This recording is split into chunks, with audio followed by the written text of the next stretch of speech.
Sebelumnya mungkin saya sedikit aja nanti akan dilanjutkan oleh Kapten Prita yang memang beliau yang akan membawakan masalah ini. Pertama kami waktu itu berbicara dengan teman-teman Aprindo bahwa ada sopir truk yang nyetir sambil tidur itu bisa, katanya bisa, dan bahwa tidak disadari bahwa kondisi-kondisi seperti inilah yang kita perlu pengetahuan sebenarnya apa yang dimaksud dengan tidur itu. Nah, masalah nanti di prakteknya tidak mungkin bisa dilaksanakan atau mungkin dilaksanakannya sangat sulit. Nah, itu lain lagi. Yang penting sekarang hari ini kita tahu bahwa apa yang dimaksud dengan tidur itu dengan benar. Secara pengetahuan secara sains tidur itu yang benarnya seperti apa. Itulah tujuan kami minta Kapten Prita untuk menjelaskan masalah human factor khususnya mengenai tidur, dan tidur ini juga adalah salah satu dari fatigue management, bagian dari fatigue management.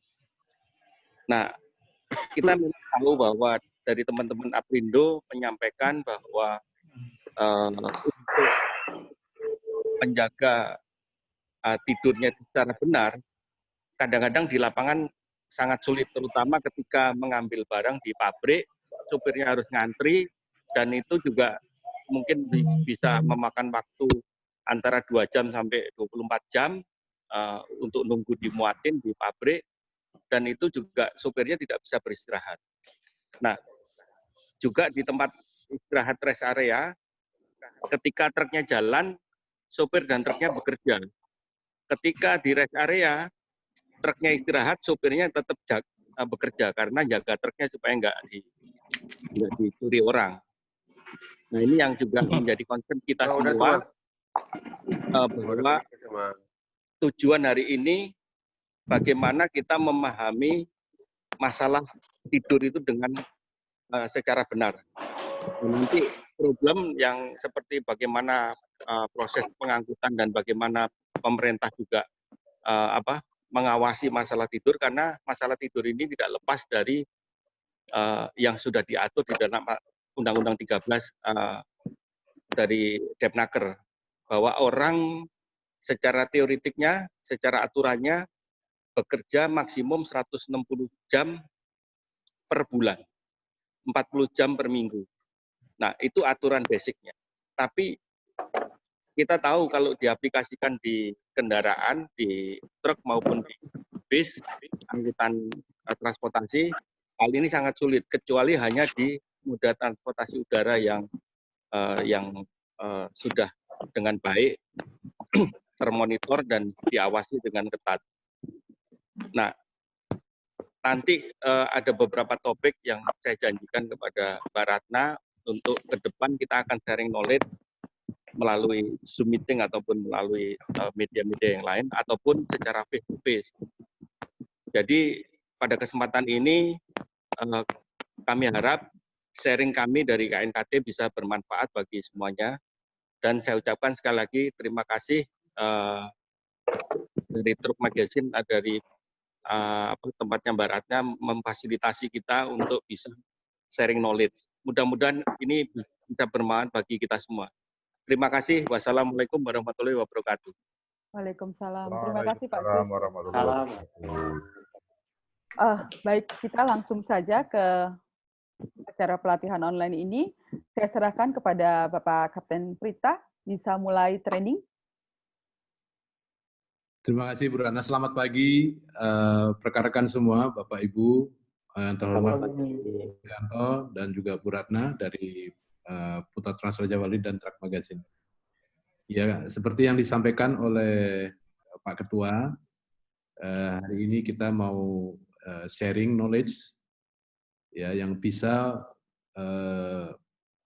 pada ujungnya bisa meningkatkan ya, kualitas keselamatan kita terutama di jalan raya untuk para pengemudi truk maupun pengemudi bis. Dan ini sharing ini sebenarnya tidak hanya untuk para pengemudi, tapi juga untuk para penjadwal di perusahaan Bapak masing-masing. Ya, kenapa saya sebutkan demikian? Karena seperti yang disampaikan oleh Pak Ketua tadi, topik kita hari ini mengenai tidur ini adalah bagian dari bagaimana mengelola kelelahan. Bahasa Inggrisnya seperti itu. Karena seperti yang disampaikan oleh Pak Ketua tadi, di dunia transportasi kita ini, kegiatan kita ini adalah 24 jam sehari, 7 jam satu minggu, 365 hari setahun. Jadi kalau bisa mungkin nggak pernah libur kita yang di dalam transportasi ini, karena kegiatan transportasi ini adalah 24 jam. Dan ini akan mempunyai masalah.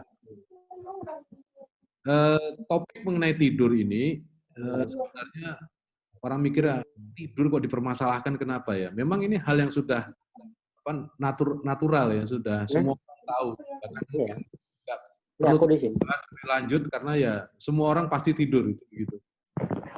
Tapi sebenarnya justru ini yang salah satu temuan daripada KNKT bahwa salah satu ini narasumber terhadap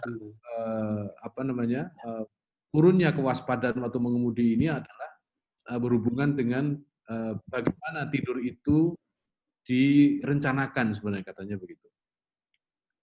Nah, untuk beberapa waktu ke depan ini saya akan sharing beberapa poin-poin. Nanti di ujung sharing itu nanti kita akan ada kesempatan untuk kita diskusi lalu kita menyimpulkan. Ya. Izin Bu Rana, saya share screen.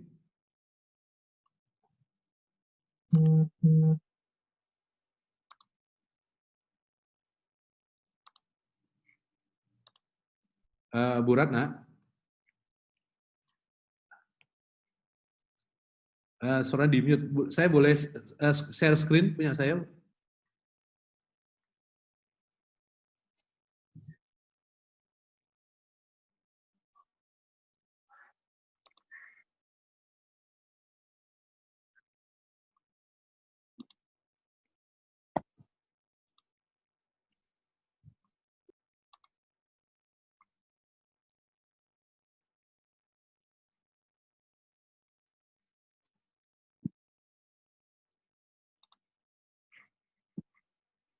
Sudah terlihat belum, Bu? Belum, Pak. Ya, Ibu Rana kasih saya buat bisa share screen. Bentar, Bu. Punya saya di disable sama Bu Ratna.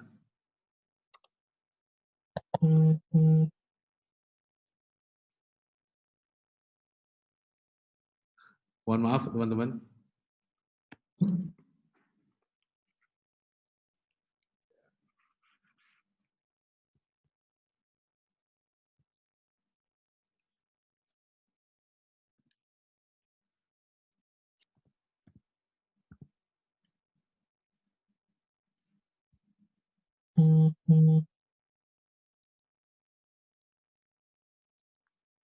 Bu Ratna, Pak Prita bisa diberi otorisasi untuk share screen?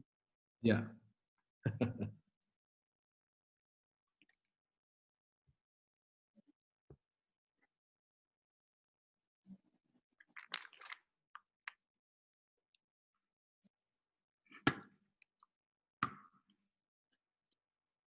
Sudah sepertinya Pak Prita. Oke.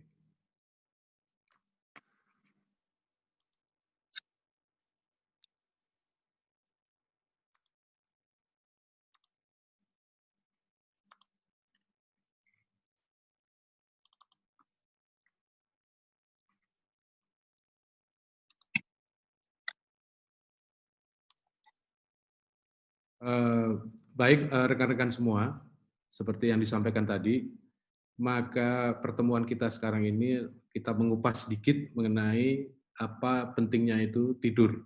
Ya. Nah, tidur ini di salah satu aspek faktor manusia, ya, yang saya pikir sebagai pengemudi, saya sendiri latar belakang saya dulu sebagai penerbang ini juga satu hal yang penting. Karena pekerjaan saya juga kalau terbang jauh itu sekitar 12 jam itu juga masalah tidur itu juga kita atur, ya. Karena di pesawat terbang pada intinya tidak boleh ada orang tidur. Nah, ini bagaimana ini mungkin kita share mengenai pengetahuannya dulu. Nah, pertemuan kita ini harapannya sebenarnya begini, bahwa tidur itu bukan sekedar pemulihan dari apa yang kita telah buat sebelumnya. Ya, tidur itu pengen tidur bukan begitu sebenarnya. Karena kita di dunia transportasi, maka diharapkan setelah kita diskusi ini, kita punya pemahaman yang sama bahwa tidur itu bukan sekedar pemulihan. Yang berikutnya lagi, bahwa merencanakan tidur itu adalah hal yang proaktif. Jadi sebagai pengemudi maupun sebagai pengelola transportasi, itu mempunyai pemahaman bahwa tidur itu, merencanakan tidur itu adalah sikap proaktif. Kenapa demikian? Supaya di dalam perjalanan nanti pada waktu kita bekerja, keadaan fisik dan mental itu bisa maksimal. Jadi 3 hal ini sebenarnya adalah ujung-ujungnya yang mau kita dapat dari apa yang akan kita diskusikan pada hari ini. Bapak Ibu,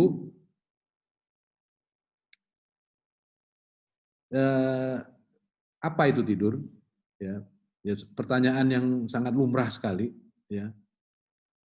Tentu pertama kita akan melihat bahwa secara alamiah semua manusia, ya, semua makhluk hidup itu perlu tidur.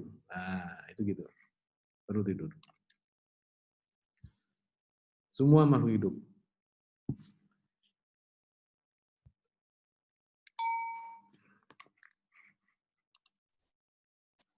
Yang berikutnya,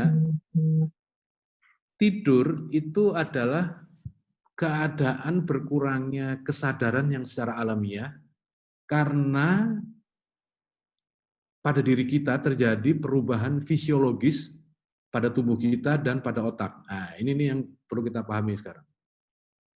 Bahwa para ahli sains tidur itu mendapatkan bahwa tidur itu adalah berkurangnya kesadaran. Ini.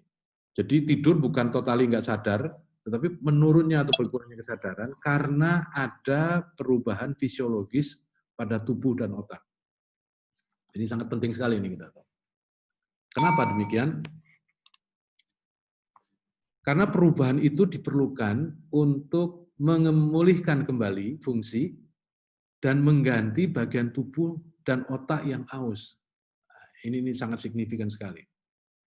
Jadi bisa dibayangkan kalau kita itu pada waktu yang lama kita mengalami kekurangan tidur atau tidur kita berkurang, tidak cukup tidur. Nah, ini akan bermasalah terhadap tubuh kita. Nah, karena tubuh kita termasuk dan otak kita itu diperlukan selalu dalam keadaan segar dan maksimal supaya kita bisa melakukan pekerjaan kita dengan maksimal juga. Nah, untuk itu kita dalam ini kita tahu sekarang, jadi tidur itu diperlukan, memang sudah dibuat sama Tuhan karena adanya perubahan fisiologis di dalam tubuh dan otak. Untuk apa gunanya? Untuk memulihkan kembali fungsi dan sekaligus mengganti bagian tubuh dan otak yang aus. Nah, ini poin yang paling poin-poin yang penting yang mesti kita ketahui. Nah, berapa lama tidur itu? Masing-masing orang saya kira tidak sama. Karena jumlah tidur yang diperlukan itu antara setiap orang itu bervariasi. Yang muda, yang tua, ya nggak sama jumlahnya. Terus berapa banyak energi yang telah kita buang sebelumnya itu juga akan beda. Belum lagi perbedaan individu, ya. Mungkin orangnya yang keker gitu sama yang enggak itu mungkin lain. Itu akan beda sekali. Jadi kalau berapa lama tidur itu variasinya banyak. Itu nomor satu yang kita harus tahu. Lalu panjang dan kualitas tidur itu sebagian besar itu ternyata dipengaruhi adanya di dalam tubuh kita itu ada siklus internal. Apa itu siklus internal kita lihat nanti sudah ini. Jadi panjang dan kualitas tidur kita itu sebagian besar tidak seluruhnya, itu tergantung kepada ritmik siklus internal tubuh. Mari kita lihat apa yang dimaksud dengan siklus internal tubuh kita.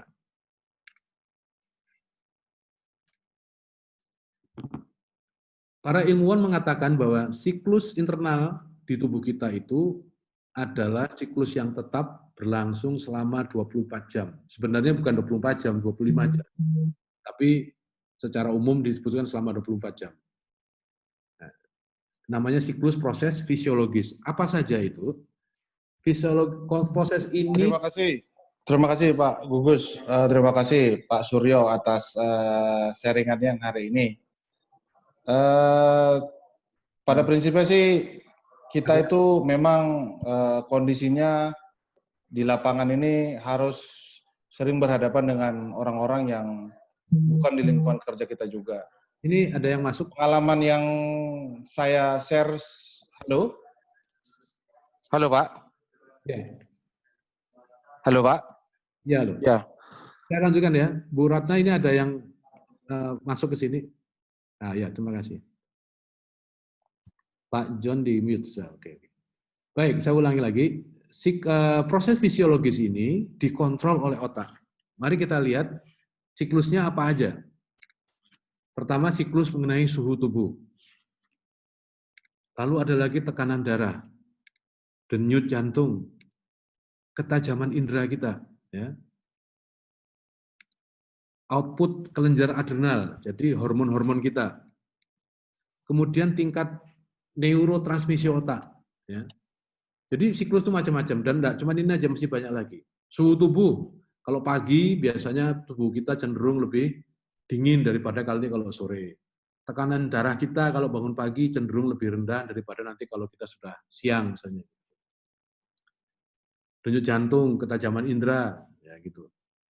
Terus tingkat neurotransmisi otak ini juga berbeda memang. Siklusnya orang lain. Ada orang yang misalnya kalau belajar malam lebih bagus dari belajar waktu pagi atau pada siang, itu karena tingkat neurotransmisinya, siklusnya ada sendiri-sendiri. Ini semua siklus ini dikontrol oleh otak. Semua siklus itu, Bapak Ibu, itu dipengaruhi dan disinkronisasi oleh cahaya, oleh faktor luar. Jadi ini sesuatu yang sudah fitrah, sesuatu yang sudah given, sudah diberi sama Tuhan, pencipta kita, bahwa proses siklus fisiologis itu ternyata dipengaruhi dan disinkronisasi oleh faktor cahaya. Makanya ada istilah, kalau gelap kita tidur, kalau terang kita makan. Itu sebenarnya ya memang begitu fitrah manusia itu. Kalau terang kita kerja, kalau udah gelap kita tidur. Karena proses keadaan alamiah ini sudah given dari sananya.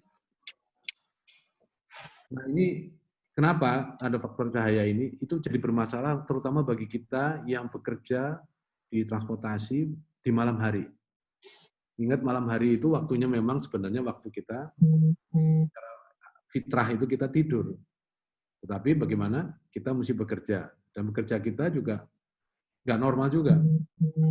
Kita nggak bisa gelap, tetapi kita banyak cahaya. Ini juga akan mempengaruhi siklus kita. Nah, pembahasan siklus ini bisa panjang lebar, tapi saya mau memfokuskan pada Bapak Ibu pada satu siklus, yaitu suhu tubuh. Ya. Mari kita lihat siklus suhu tubuh. Ya. Siklus suhu tubuh manusia ini pada umumnya tetap, meskipun kita tidurnya normal, maupun kita begadang, siklus ini tidak berubah. Tidak berubah sama sekali. Nanti kita lihat di graf nanti ya. Jadi siklus ini tetapnya begini. Di waktu pagi itu suhu badan kita yang paling rendah, antara jam 3 sampai jam 5 itu suhu tubuh paling rendah, dan saat itu juga waktu yang sulit untuk kita tetap bisa melek, bisa terjaga. Ini untuk para pengemudi yang bekerja pada sekitar jam 3 sampai jam 5 itu, kalau ada ada kejadian, itu ada hubungannya dengan turunnya suhu tubuh kita. Sulit kita untuk melek, bisa tertidur kita. Kenapa? Ya itu sudah hal yang alamiah. Pola ini sudah tetap, tidak bisa dikutik-kutik. Nah, semua penelitian mengenai tidur ya, itu menunjukkan bahwa penurunan suhu tubuh itu berhubungan dengan penurunan kewaspadaan dan kinerja manusia. Nah, untuk itu Bapak dan Ibu, rekan-rekan semua, ya ini poin-poin yang mesti kita tahu bahwa memang bekerja di jam-jam rawan itu, jam 3, jam 5 itu memang memerlukan ekstra waspada. Tapi ya memang ini sulit. Oleh sebab itu mesti diatur cara kita tidur sebenarnya. Cara kita perencanaan bekerja itu perlu diatur supaya bisa tetap tidak sampai turun sekali kita punya kewaspadaan pada jam 3 dan jam 5. Saya mau cerita pengalaman saya sebagai penerbang bahwa saya sudah pensiun ini, pensiunan sebenarnya. Itu terbang antara jam 3 sampai jam 5 itu yang paling sulit. Apalagi di pesawat terbang itu suhu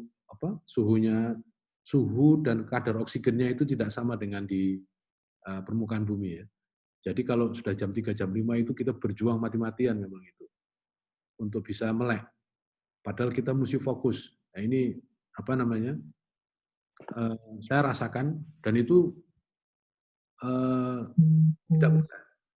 Oleh sebab itu kalau yang disampaikan oleh Pak Ketua tadi bahwa di dunia penerbangan itu kita atur bagaimana supaya penerbang itu tidak tidak tertidur di situ. Ada pengaturannya. Nah, saya tentu ini di dunia transportasi darat ini lain, tetapi ada sesuatu yang nanti mungkin ke depan akan didiskusikan bagaimana caranya. Hal yang berikutnya lagi, panjang tidur itu ternyata berkaitan dengan siklus suhu tubuh. Artinya, kalau kita tidur pada waktu suhu tubuh kita rendah, itu cenderung akan lebih lama daripada waktu kita tidur suhu kita pada waktu mau naik. Jadi misalnya nanti kita lihat di graf berikutnya, mungkin bisa kita lihat di sini. Nah, jadi kalau kita tidur ya antara jam 3 jam 5 ini yang saya kursornya kalau kelihatan di jam-jam segini ini akan tidurnya akan lama ini. Daripada tidur yang di daerah sini nih, jam 11 jam 12 ini. Akan naik. Cepat terjaga orang di sini nggak akan lama. Kalau di sini akan orang lama tidurnya. Atau mulai dari sini sudah sampai puncak suhu orang tidur, itu juga akan lama karena makin lama suhunya akan turun. Nah, makanya kalau malam kenapa orang tidur? Karena suhunya turun. Itu begitu. Ini sudah alamiah. Pola yang begini, ini grafik ini kan suhu manusia nih dari 36,9 sampai 361 ini ke kanan ini yang waktunya dari jam 24 sampai ke jam 24. Ini polanya seperti begini, sinusoidal ini. Maaf. Ya. Nah, memang menarik ini bagaimana kita mesti mensiasati ini karena pola ini bagaimanapun juga itu tetap tidak bisa dirubah-rubah. Apapun cara kita normal atau kita shift kerjanya, ini pola ini tetap dan punya dampak. Ya. Oke, ini menarik sekali, Bang. Nah, ada yang bilang, tapi saya bisa tahan tidur, Pak. Saya tahan melek. Iya, betul. Tidur dapat ditahan, tapi tidak lama. Tidak lama. Karena apa? Otak kita akan merintahkan. Cepat atau lambat, kita akan tidur. Makanya kalau kita lagi di jalan, kadang-kadang kita udah cuma melek-melek gitu, atau males gitu, ya itu perintahnya otak. Kita nggak bisa kontrol itu sebenarnya. Kita bisa tahan memang, mungkin pakai minum sesuatu atau apa, tapi itu tidak lama. Dan ada efeknya kalau kita memakai substan untuk menahan kita tidur. Ya, itu berdampak jelek, karena justru nanti otaknya yang punya masalah dalam mengatur siklus itu. Nah, bila kita tidur, maka tidur itu akan dicirikan oleh beberapa tahap. Ya. Ini ilmunya nih. Ada dikatakan tahap 1, ada 4 tahap. Tahap 1, tahap 2, tahap 3, lalu tahap 4. Jadi tidur itu punya tahap 4. Ya. Kemudian Dari tahap 2 sampai tahap 4 itu kita akan mengalami yang namanya situasi yang namanya rapid eye movement. Nah, ini nanti akan saya jelaskan di slide berikutnya apa itu rapid eye movement. Ya. Rapid eye movement itu sebenarnya pada waktu kita tidur itu penelitian menunjukkan bola mata kita ini itu flicker, berkedip-kedip begini. Tapi kita tidur. Nah, itu sampai hari ini para ahli belum mengetahui kenapa kok begitu, belum tahu. Tetapi ini memang ada manfaatnya. Kenapa matanya begitu? Jadi namanya rapid eye movement. Jadi kalau mau lihat orang kalau Bapak Ibu mau lihat ya bisa dilihat juga orang tidur, cek aja matanya gini. Kalau dia lagi keliru-keliru gitu, nah itu berarti dia sedang dalam situasi namanya rapid eye movement. Nah, kita lihat apa yang dimaksud dengan tahap 1. Tahap 1 itu fase transisi antara terjaga dan tidur. Nah, itu istilahnya orang awam tidur ayam, ya. Mulai les-lesan, tidur ayam. Di sini keadaan detak jantung kita melambat, otot-otot kita mulai menjadi rileks. Kalau dia tertidur, itu masih mudah untuk membangunkan. Itu tahap 1 tadi. Lalu tahap 2. Nah, di tahap 2 ini tidur sudah mulai nyenyak. Mulai nyenyak ini. Tapi masih cukup mudah untuk membangunkan seseorang. Itu tahap 2 namanya. Di tahap 3, makin nyenyak tidurnya. Orang tersebut sudah tidak responsif terhadap rangsangan dari luar dan sulit untuk dibangunkan. Jadi kalau ada suara, ya, kalau digerak-gerakkan dia sudah sudah nggak responsif. Itu namanya tahap 3. Di sini denyut jantung, tekanan darah dan suhu terus turun. Lalu tahap 4. Nah, tahap 4 ini adalah tidur yang sangat nyenyak. Di sini sudah sangat sulit untuk membangunkan seseorang. Lalu yang tadi saya katakan, ada lagi situasi namanya REM, tidur REM, yaitu tidur dengan gelombang lambat. Jadi otak kita itu ada gelombang alfa, bravo, delta, theta. Ya. Kalau kita terjaga ini sekarang ini gelombang kita alfa. Tapi begitu nanti kita mulai tidur, dia akan turun gelombang bravo, nanti gelombang ke delta, nanti yang paling dalam namanya theta. Ya. Nah, kita nggak perlu worry tentang gelombang itu, biar ahlinya aja. Tapi intinya begini, tidur gelombang lambat itu adalah aktivitas otak kita seperti orang terjaga. Kita di tahap 4, ya misalnya, tetapi otak kita seperti terjaga sekarang ini. Dan di satu sisi, otot tangan dan kaki itu sangat rileks, bahkan tidak bisa digerakkan sama sekali. Nah, ini tidur yang namanya tidur REM. Apa fungsinya? Nanti kita lihat di slide berikutnya. Jadi tidur itu ada 4, tahap 1, tahap 2, tahap 3 ada, dan 4. Dari tahap 2 sampai tahap 4, kita akan mengalami situasi yang namanya tidur gelombang lambat. Nanti akan saya jelaskan di slide berikutnya apa itu. Nah, ini seperti ini gambarnya profilnya. Jadi ini dari gambar ini proses kita terjaga.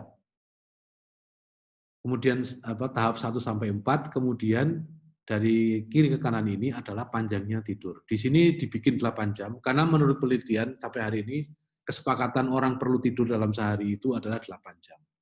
Dan ini pola yang sudah dipetakan dari penelitian secara umum, kita punya pattern atau profil seperti ini. Seperti yang diterangkan tadi, ya ini di jam pertama bisa kelihatan bahwa di jam pertama itu orang tidur itu bisa sampai ke tahap 4, orang yang nyenyak sekali. Ya. Kemudian sekitar 15 menit setelah tahap 4 dicapai, profil ini naik lagi ke 3 sampai ke 2 lagi. Nah, siklusnya begitu. Kemudian di jam berikutnya akan muncul yang biru ini, itu situasi namanya rapid eye movement. Nah, di sini. Durasinya tidak lama, mungkin cuma 15 menit di sini. Ya. kemudian menjelang jam kedua, kemudian tahap itu turun lagi sampai tahap keempat. Banyak banget ini. Kemudian 15 menit lagi, ini naik lagi ke tahap 2. Ya. Terus selama durasi jam ketiga, kemudian ada kegiatan rapid eye movement lagi. Nah, habis itu, setelah 2 jam itu sebenarnya kita sudah tidak pernah muncul di tahap 3 atau tahap 4. Karena kita sekarang sudah di tahap 2 terus. Cuman yang diperhatikan di sini, kegiatan rapid eye movement-nya makin intensif, makin penuh. Jadi makin ke ujung tidur kita sudah nggak di tahap 4, tetapi sudah di tahap 2. Bahkan di jam ke-5, jam ke-6 ini, nah ini, sudah ada REM, nah ini, udah hampir mau terbangun ini. Kemudian tahap 2 lagi, kemudian akhirnya terjaga. Jadi intinya, kalau kita tidur itu, kita mencapai tahap 4 itu di 2 jam pertama, pulusnya itu. Kemudian kembali ke tahap 2 sampai kita nanti bangun lagi. Mulai dari jam kedua, kita sudah mempunyai kegiatan rapid eye movement di sini. Apa itu fungsinya? Mari kita lihat.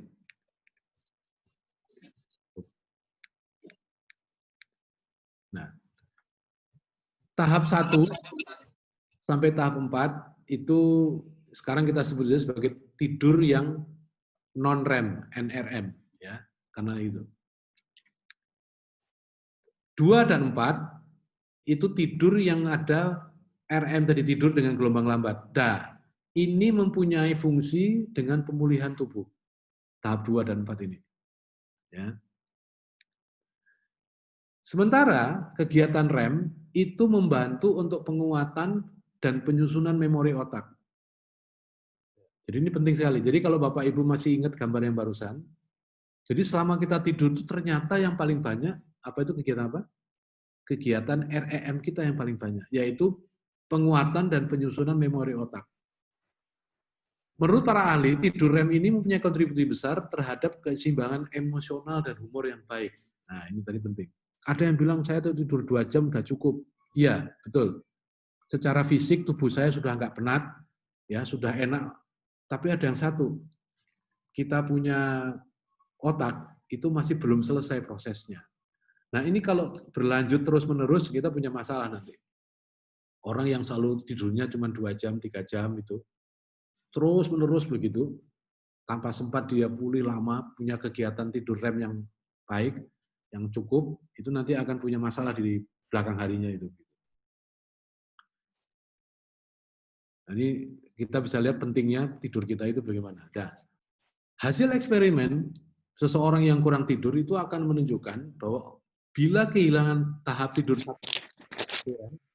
nanti pada tidur berikutnya, dia akan punya namanya rebound effect. Jadi misalnya Bapak dan Ibu sekarang cuma tidur 2 jam nih, 2 jam lah. Udah, habis itu kerja, kemudian tidur lagi.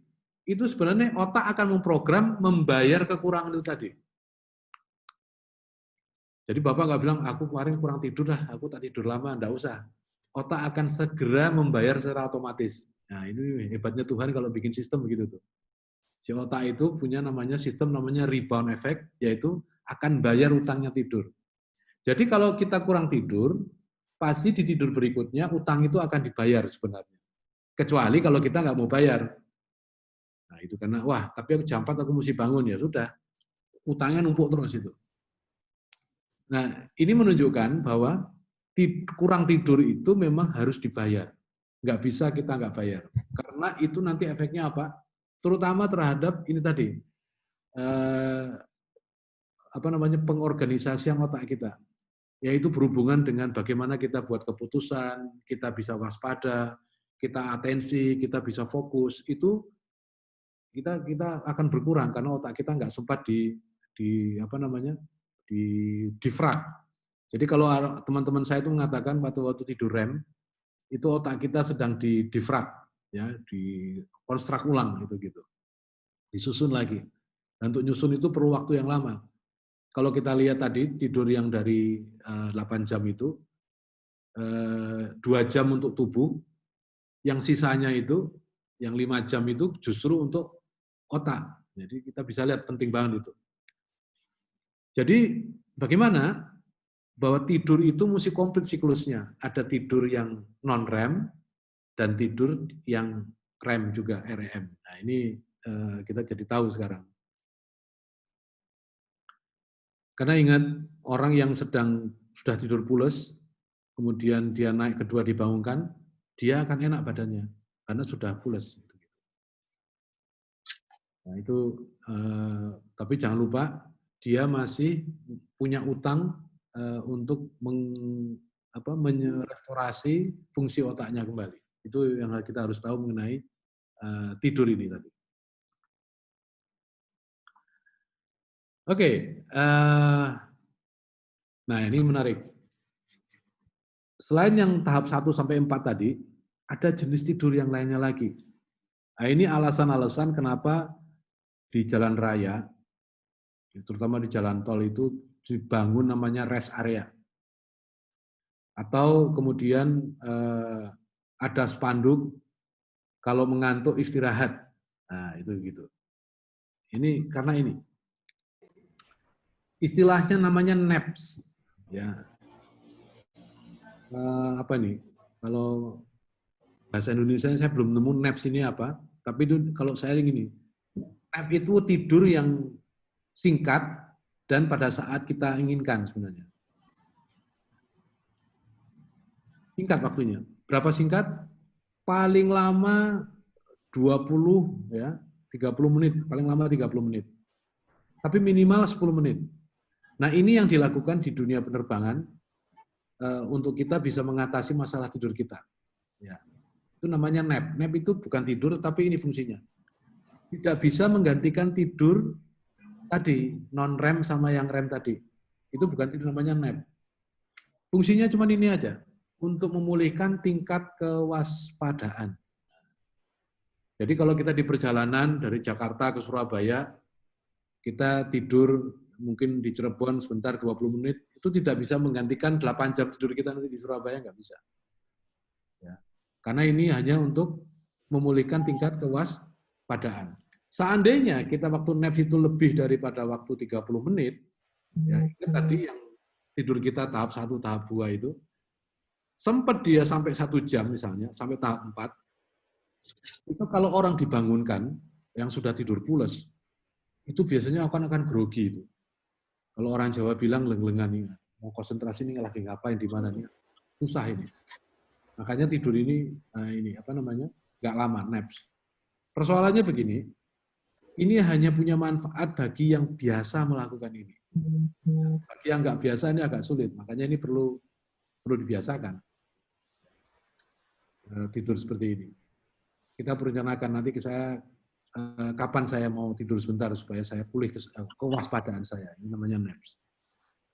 Nah ini strategi tidur, bukan tidur, artinya tidur yang singkat yang sangat umum diterapkan di dunia transportasi, ya, terutama yang keadaannya harus memerlukan konsentrasi yang terus-menerus. Ini kita memerlukan naps. Di dunia penerbangan, naps ini dipakai sekali, ya, dipakai sekali supaya kita bisa waspada. Jenis tidur yang lain, nah ini yang bermasalah yang suka diselami orang namanya microsleeps. Nah, ini tadi sudah disampaikan sama Pak Suryanto, tadi Pak Ketua KNKT. Microsleep itu tidur yang sangat singkat sekali. Berapa singkat?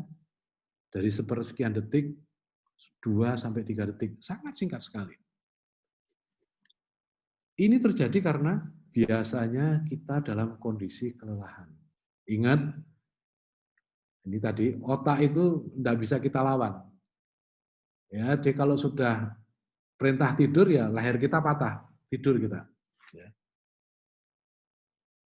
Dampaknya jelek, karena orang itu tidak menyadari bahwa dia tertidur. Bayangkan saja, kalau kecelakaan di jalan raya, itu sangat berasosiasi dengan microsleep ini. Kebanyakan begitu penelitiannya. Tertidur sebentar, tahu-tahu sudah keluar jalur, ya sudah nggak tahu apa yang terjadi. Ini microsleep. Nah ini yang kita cegah ini. Nah seperti yang disampaikan dari Pak Ketua tadi bahwa fatigue management atau pengelolaan kelelahan itu sangat penting supaya kita terhindar dari microsleep. Bahkan naps ini juga satu bagian daripada mengelola kelelahan supaya kita tetap bisa waspada. Nah, ini yang mau disampaikan, tidur-tidur yang berguna dan yang punya bahaya. Yang berguna itu naps, yang punya bahaya itu microsleep. Microsleep itu pada umumnya karena kita sudah kelelahan. Dia akan muncul begitu saja. Dan itu cuma sangat singkat, tetapi dalam waktu singkat, mungkin kendaraan kita sudah di tempat yang lain. Ya, kita nggak tahu akibatnya apa.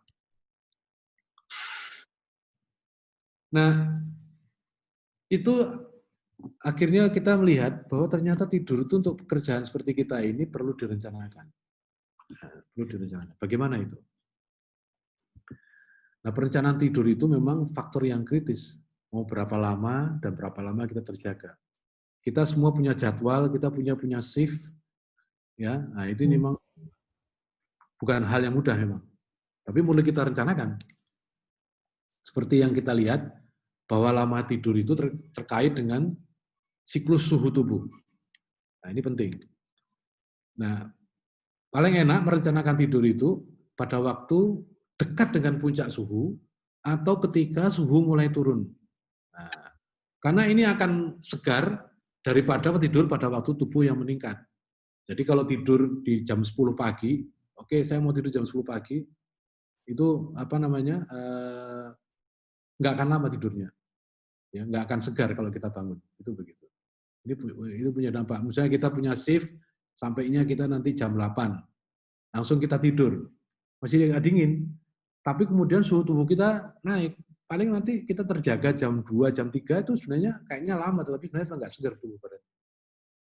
Oleh sebab itu, di tempat saya, di dunia penerbangan, kalau kita datangnya pagi, misalnya kita sudah begadang, dari jam 10 malam, kita sampai di tempat tujuan itu jam 5 pagi atau jam 6 pagi, itu nanti kita, kemudian setelah kita tidur, itu dianjurkan untuk kita bangun pada waktu puncak suhu tubuh.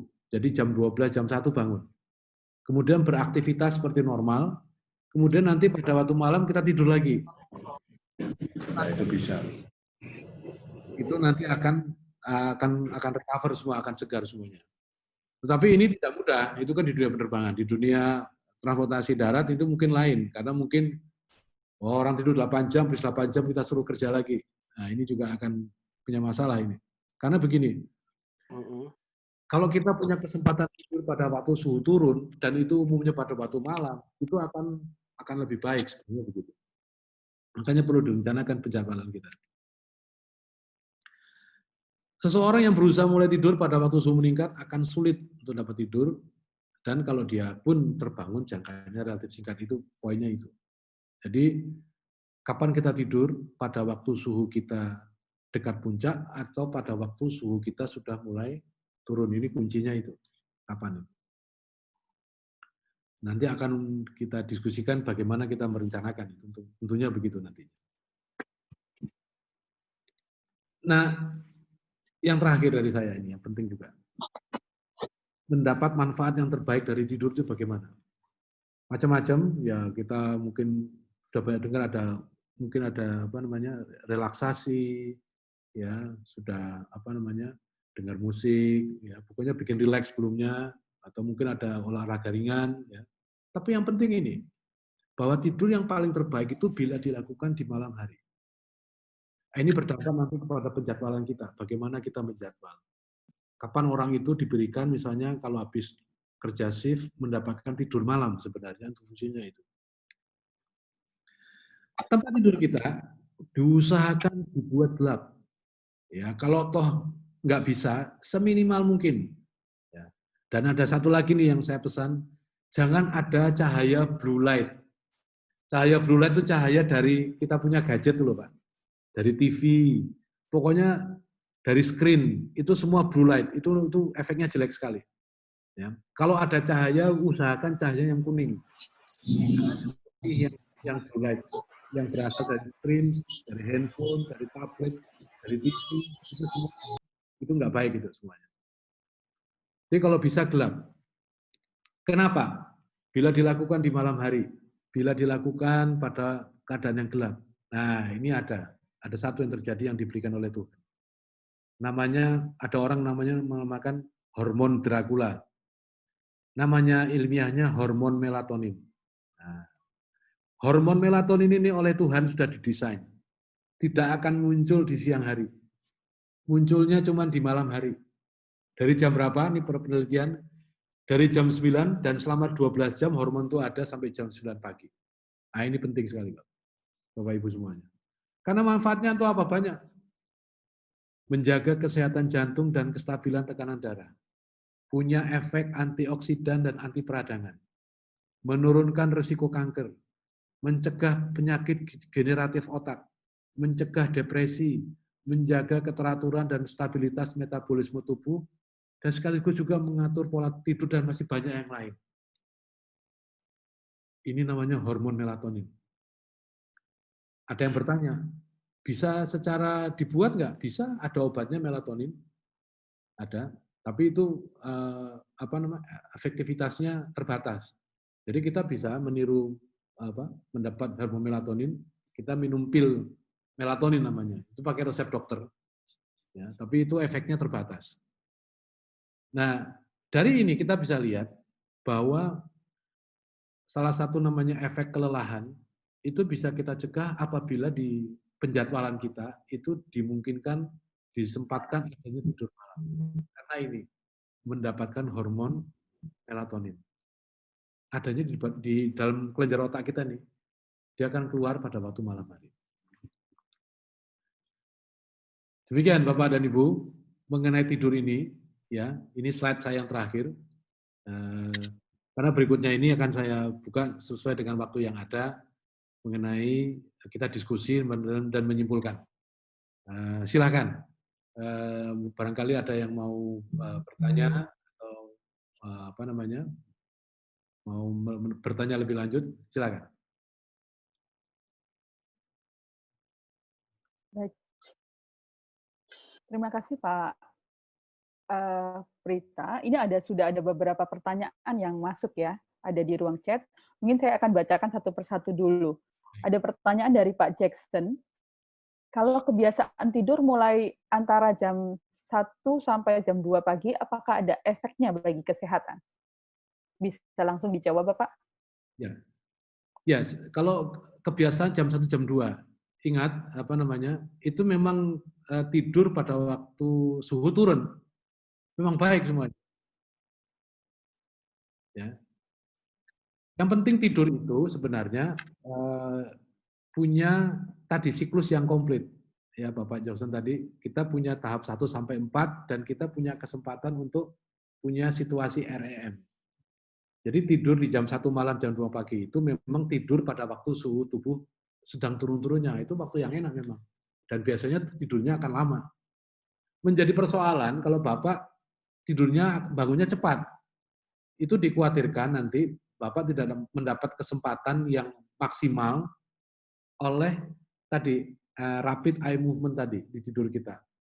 Tidur dengan gelombang lambat untuk restorasi otak. Itu yang kita khawatirkan. Efek di jangka panjangnya. Itu. Kalau itu misalnya Pak, dari yang tadi jam 1 mulai tidur, tapi dimulai dengan proses meditasi dulu. Tapi ternyata dia bangunnya harus pagi, jam 5 misalnya. Dan seluruh tahapan itu sepertinya dia bangun pagi sudah segar. Bagaimana itu Pak? Ya, ini juga saya mengquote para ahli, bahwa durasi tidur itu setiap orang tidak sama. Ada yang tadi teori 8 jam itu pada umumnya. Ada orang yang dalam 5 jam atau 4 jam, tahapan itu komplit semua, ada semua. Ada begitu. Ya, saya berharap mudah-mudahan untuk Pak Jo tadi, tahapan itu komplit semua. Tapi yang kita khawatirkan, tahap itu tidak komplit. Ya, memang ada tidur lelap sampai tahap 4, ada fase REM. Ya, tapi mungkin fase REM-nya mudah-mudahan sempurna semuanya, penuh. Ya, itu sebenarnya. Itu yang kita khawatirkan itu sebenarnya. Karena lagi-lagi, durasi orang tidur itu memang bervariasi. Yang kita harus yakinkan bahwa di dalam tidur itu, fase itu semua terpenuhi. Nah, itu. Memang kalau orang tidur sebentar, 2 jam, 3 jam, memang segar. Karena yang dirasakan adalah ini apa namanya ototnya, fisiknya memang. Tetapi untuk pengorganisasian otak itu kalau orang dites habis itu, misalnya tes kognitif, itu akan kelihatan nanti sebenarnya dengan orang yang tidurnya lebih lama, yang lebih komplit. Kita baru tahu kalau lewat itu sebenarnya. Dan efek seperti ini untuk para kita pengemudi, untuk kita yang di dunia transportasi ini, itu baru ketahuan kalau dalam jangka panjang. Ya, mungkin sudah 2-3 tahun kemudian kita punya dampaknya. Mungkin itu yang bisa saya sampaikan, Bu Ratna. Oke, pertanyaan kedua dari Bapak Yuda Arikunto. Kalau orang awam ada istilah tindihan, bisa dijelaskan proses terjadinya tindihan itu seperti apa? Nah, tindihan itu kejadian, jadi ini kalau di dunia ilmu tidur itu namanya apa namanya night terror, namanya night terror, tindihan. Itu bisa terjadi di waktu dia di tahap 4 lagi ini apa namanya lagi nyenyak tidur. Kemudian pada waktu naik ke atas kan naik ke tahap 2 itu. Nah, otaknya sudah mulai terjaga. Kan mulai ada kegiatan ini. Tetapi dia tidak bisa merasakan, dia nggak bisa berdaya nih karena otot-ototnya sedang rileks semua, bahkan nggak bisa apa namanya? Tidak bisa digerakkan. Dan orang ketindihan tuh biasanya kan merasa ada dia ngimpi loh. Nah, ini juga perlu Bapak ketahui, mimpi itu terjadi pada waktu kita mengalami REM. Nah, di situ. Karena otak kita sedang difrak lagi di itu. Nah, itu macam-macam bayangan gambar ada di situ. Itu yang menjelaskan namanya tindihan. Nah, tindihan itu memang apa namanya? Fenomena yang sedang dikaji terus oleh para ahlinya, tapi itu hanya bisa dijelaskan saat ini sementara ini adalah situasi pada waktu kita sedang secara fisik kita rileks sekali, tetapi situasi otak kita sekarang seperti orang terjaga. Dan ingat, di tindihan itu biasanya ada mimpi-mimpi atau seperti kita lihat sesuatu, memang demikian, karena semua mimpi itu terjadi pada waktu kita mengalami proses REM. Itu tindihan seperti itu. Efeknya memang tidak begitu bagus memang. Baik, pertanyaan berikutnya begini. Dari Bapak Rahmat Riberu. Bagaimana dengan kalau tidur siang? Apakah ada pengaruhnya dengan kesehatan? Karena di Jepang mereka menerapkan tidur siang. Ya, yang di Jepang itu namanya nap. Tidur siang itu nap namanya. Tidur singkat. Bukan tidur yang dimaksud seperti tahap 1 sampai 4. Betul? Bukan di Jepang juga, bahkan di kita juga ada tidur sebelum sholat lohor kita tidur sebentar, itu tidur nap namanya. Tidur agar kita tetap terjaga kewaspadaan kita. Itu namanya napping yang di Jepang itu. Tidurnya cuma singkat, paling lama 20-30 menit. Itu mungkin yang saya bisa jelaskan. Itu napping itu namanya. Oke, berikutnya dari Bapak Raja Milian. Bagaimana tidur yang baik bagi supir truk di malam hari? Bagaimana tidur yang baik di malam hari? Nyetir gitu kan. Ini pertanyaannya gimana nih? Bagaimana tidak tertidur atau tidur nih? Kalau tidur ya kita berhenti tidur, Pak. Tidurnya apakah harus keluar dari truk gitu? Karena katanya kalau kita tidur di dalam mobil itu otak akan merekam bahwa kendaraan itu jadi tempat tidur dan sehingga ketika suatu saat nih dalam perjalanan kita bisa tertidur karena otak merekam bahwa itu sebagai tempat tidur begitu. Bagaimana, Pak? Ya memang bagaimanapun juga yang namanya tidur di dalam kendaraan mobil itu sangat tidak ideal intinya gitu. Kecuali kalau kita tertidur. Jadi itu bukan tempat tidur yang baik sebenarnya. Tetapi itu bisa dipakai untuk tempat napping. Tapi napping itu ya konsekuensinya mesti gantian.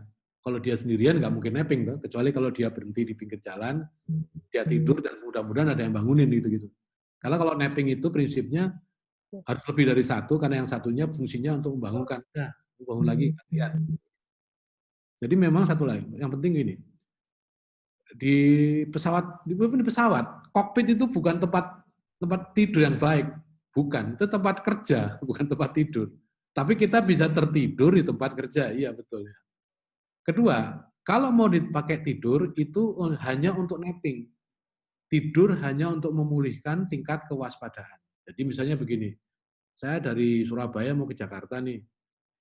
Saya berangkat dari Surabaya misalnya jam 4 sore. Dari pengalaman tahu nih, di daerah mana atau di jam berapa saya biasanya sudah mulai bermasalah ini. Nah, di situ direncanakan. Sebelum waktu itu saya napping dulu. Ketemu rest area atau bagaimana ya. Ya terserah. Napping bisa di dalam tempat truk berhenti gitu, atau sambil jalan gantian. Itu idealnya berhenti. Atau ya di tempat rest area yang ada tempatnya, itu lebih enak lagi. Jadi itu strategi, dan itu perlu direncanakan. Perlu ada poin-poinnya di mana sehingga akhirnya sampai ke Jakarta masih bisa menjaga tingkat kewaspadaan yang optimal. Nah, sampai Jakarta bisa langsung kita mulai tidur. Nah, itu begitu. Itu begitu berarti. Itu Pak Ruberi tadi begitu. Dari Pak Johari ini, Pak. Sebentar, dari Pak Hayadi dulu. Pak Hayadi Sumbogo menanyakan terkait dengan kecelakaan akibat fatigue. Pada jam berapakah angka kecelakaan tertinggi terjadi? Secara umum, kecelakaan itu terjadinya pada waktu, tadi yang saya terangkan, pada waktu suhu tubuh sedang turun. Itu antara ya jam 3, jam 5, jam 6. Pokoknya kalau lihat gambar yang tadi, yang graf yang tadi, itu pada waktu suhu tubuh sedang turun. Itu majority itu. Apakah terjadi di siang hari? Ya, bisa. Pada ini lebih bersifat karena kelelahan, microsleep tadi. Di pagi hari itu bisa karena turun dan microsleep, tetapi kalau di siang hari biasanya karena memang orangnya lelah. Sehingga dia tertidur sebentar lalu terjadilah sesuatu itu. Tapi secara umum di mana-mana saya lihat di buku penelitian kecelakaan di transportasi darat itu didominasi pada saat suhu tubuh kita turun. Jadi antara jam 3 sampai jam 5 itu daerah yang paling rawan di situ. Yang paling banyak di situ. Pagi ya, Pak ya? Iya, ya. Paling banyak di situ. Oke, berikutnya dari Pak Johari. Bagaimana manajemen waktu tidur yang baik bagi seorang driver dan berapa lama waktu mengemudi yang aman bagi tubuh atau fokus kita? Berapa lama waktu kita tidur dan berapa lama kita mengemudi. Nah, ini saya tidak begitu tahu bagaimana regulasi detail di dunia transportasi ini, truk atau bis, Saya ambil ilustrasi saja. Kalau di dunia penerbangan itu sudah ada regulasinya bahwa waktu tidur itu adalah 8 jam ditambah 1 jam border. Jadi totalnya 9 jam. Kemudian maksimal waktu kerja itu bukan waktu duduk di dalam bus atau di dalam truk, mulai dia lapor di perusahaan sampai dia meninggalkan perusahaannya ke tempat istirahatnya itu 1 hari terus-menerus itu 14 jam. 14 jam. Lama ya, 14 jam. Sama juga coba. Pak sama, tipilnya gitu 14 jam, di tempat saya gitu. Nah itu tidurnya, waktu disediakannya itu harus secara regulasi adalah totalnya 9 jam. 8 jam untuk tidur, yang 1 jam tadi untuk ya siap-siap untuk tidur dan siap-siap habis bangun, intinya itu aja. Itu secara regulasi yang ada di dunia penerbangan. Nah, ini bagaimana di dunia transportasi darat? Mungkin bisa teman-teman lebih tahu. Mungkin itunya. Iya. Mungkin nanti ada beberapa dari Kemenhub bisa sharing juga nih ya. Tapi saya ke pertanyaan berikutnya. Pak Thomas Aquino Wijanarko. Tidur berkualitas itu seperti apa? Ada beberapa iklan spring bed, bantal yang menjanjikan tidur berkualitas. Apakah dapat membuat waktu tidur dapat dikurangi dengan spring bed dan bantal yang berkualitas itu, Bapak? Spring bed nggak mengurangi teori tadi, Bu. Jadi, Bapak Ibu, tidur yang berkualitas itu, ya, ingat, kita teorinya 8 jam, tetapi setiap orang ada yang 6 jam, ada yang 5 jam, ada yang 10 jam. Tapi di dalam waktu periode itu setiap orang yang namanya berkualitas itu dia mengalami tahap 1 sampai 4 lalu mengalami beberapa tahapan tidur namanya rapid eye movement.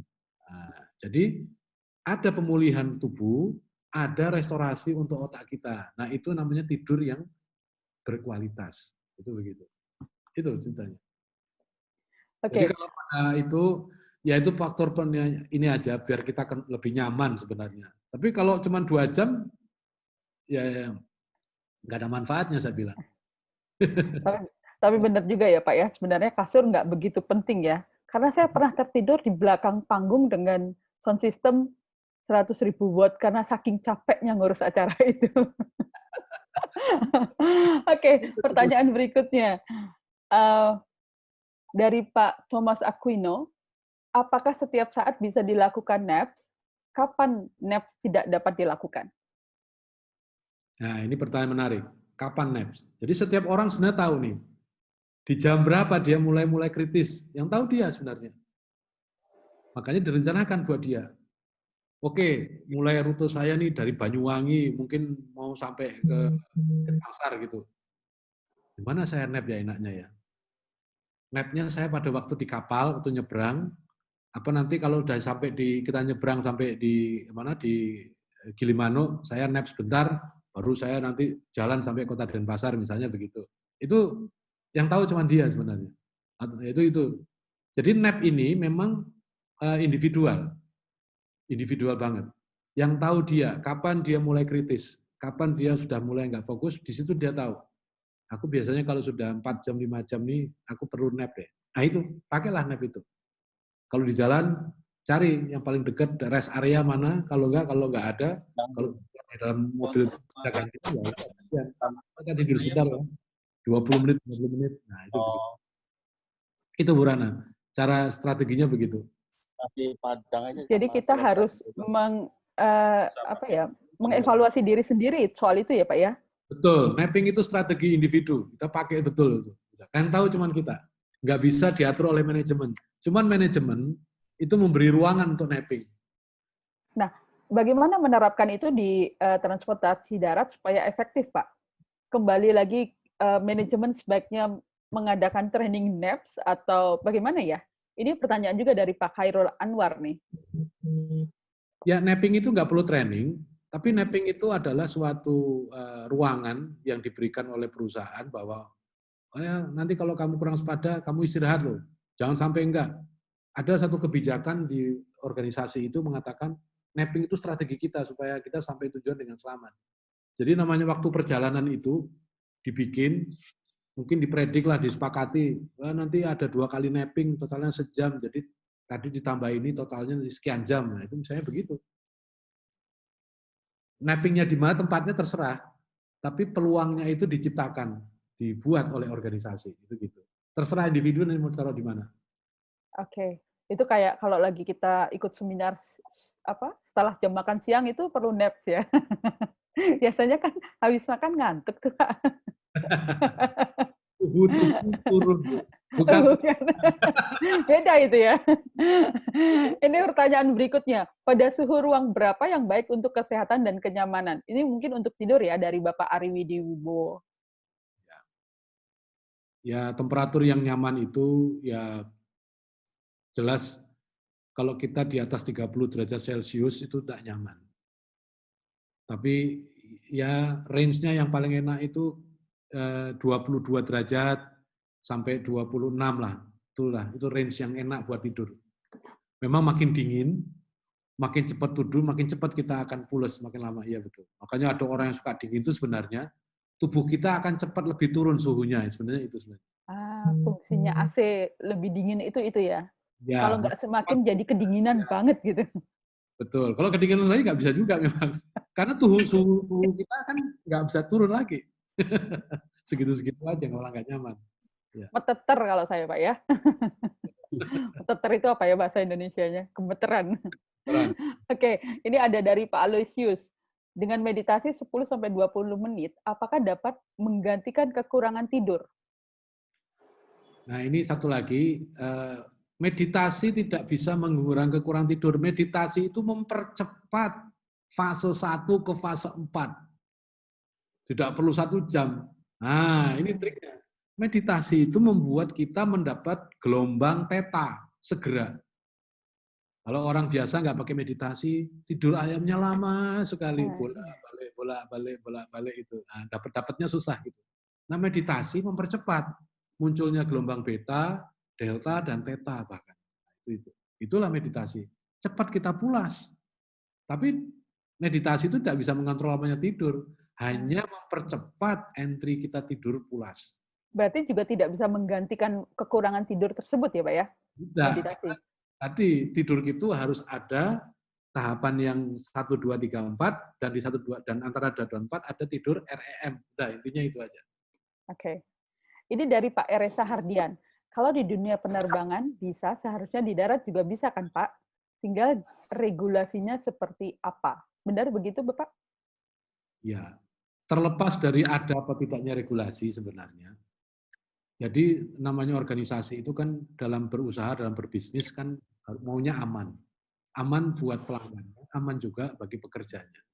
Nah, atur aja sendiri gitu. Sebenarnya begitu sebenarnya. Dari pengetahuan ini bisa diatur sendiri. Tanpa kita menunggu regulasi dari Kemenhub atau dari manapun, tapi tidur ini sesuatu yang bisa diatur sendiri di organisasi itu. Supaya baik, karena kita sekarang sudah punya pengetahuannya. Itu begitu.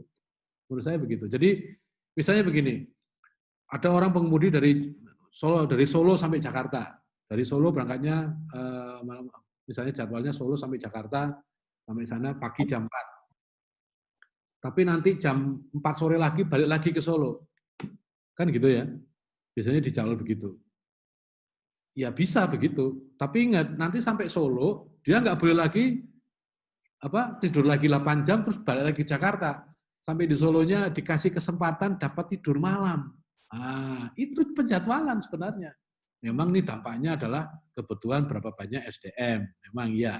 Nah, itu yang perlu disepakati kalau kayak gitu.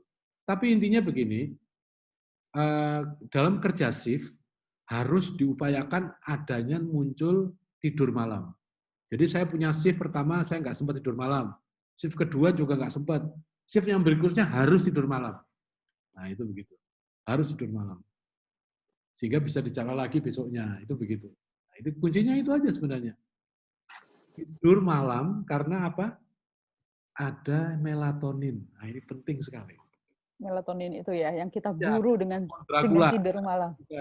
Bisa Ibu Ratna bilang, kita sekarang punya hormon Dracula namanya gitu. Menarik itu. Tapi ada orang yang nggak bisa tidur kalau TV nggak dinyalain, Pak. Memang nggak bisa tidur? Enggak, itu kebiasaan. Memang ada, makanya sikap. Jadi tidur itu kita mempunyai sikap sekarang, gimana tidur yang baik. Ada orang kalau mau tidur itu pakai ada entry. Ada suara, ada nyanyian, bahkan TV. Nah, saya nggak anjurkan TV, kenapa? TV itu menghasilkan namanya blue light. Blue light itu kalau keluar, otak kita tahu nih, kan kita punya indera nih. Udah keluar melatoninnya. Benar itu, nggak mau keluar melatoninnya. Segitu jahatnya TV itu. Jadi mendingan jangan TV lah. Radio nggak apa-apa lah, dengar ketoprak gitu, rewek gitu. Malah nggak apa-apa, dia tidur gitu. Tapi kalau TV itu lampunya yang jahat. Cahayanya yang jahat. Ya. Termasuk gadget ya Pak ya? Oh, apalagi gadget. Sebelahnya dengar WA. Waduh, itu rusak itu. Tidur kalau sebelah. Misalnya handphone itu dalam posisi di mode terbang ketika tidur, gimana Pak? Berpengaruh juga nggak? Kalau layarnya nggak aktif sih enggak. Oh, oke. Ya, layar. Tapi yang bahaya kan kalau diaktif layarnya nyala, kan yang terang mukanya aja, dipikir dia sedang berdoa, kan bukan. Ya, ini ada pertanyaan lagi nih Pak, dari Pak Wiwit Dwi Cahyono. Tadi pertanyaan Pak Husen dari CTL sama ya dengan soal NEP, jadi saya tidak bacakan lagi. Kalau Pak Wiwit ini bagaimana cara melakukan pemeriksaan bahwa seseorang tersebut cukup atau kurang tidur? Nah, persoalannya gini, sama seperti kasus kemarin yang waktu Pak Wildan naik truk dari Tegal ke Jakarta, didapati bahwa supir truknya nyetir sambil tidur 3 kali gitu ya. Sempat ketahuan 3 kali tertidur, tapi tetap ngegas. Ternyata ketika dapat jadwal untuk nyetir itu, dia baru tahu sore hari. Sementara pagi sampai sore ketika belum dapat panggilan, karena dia hari itu sebenarnya libur, si sopir itu kerja di sawah. Akhirnya ketika malam harus nyetir, dia dalam kondisi capek. Bagaimana sebaiknya perusahaan transportasi melakukan penjadwalan ini? Karena driver lebih banyak di perusahaan transportasi itu mitra pengemudi, Pak. Bukan karyawan tetap atau kontrak begitu. Ya, ini memang perlu kita bicara sosialisasi. Jadi memang begini. Makanya tadi saya bilang sikap pengemudi. Karena kenapa? Memang tidur ini tanggung jawab pada awalnya, pada dasarnya pengemudi. Karena apalagi yang mitra. Kalau di organisasi bisa diatur, tapi kalau yang lepas ini yang bermasalah sebenarnya. Karena begini, para organisasi yang memakai mitra, dia harus punya sistem yang memastikan begini, apakah kamu sebelum ini sudah pernah tidur belum? Itu pertanyaannya. Sudah punya istirahat belum? Jadi kalau di dunia penerbangan itu diaturnya begitu. Jadi meskipun itu penerbangnya charteran atau karyawan satu perusahaan, tetapi rules-nya di sana bahwa sebelum mempunyai tugas, si penerbangnya memastikan dia sudah istirahat. Yang kedua, organisasinya punya sistem untuk memastikan bahwa orang itu sudah pernah istirahat, menanyakan paling tidak begitu. Jadi misalnya, pemeriksaannya pakai tool sendiri atau hanya cukup kuesioner gitu, Pak, kepada drivernya?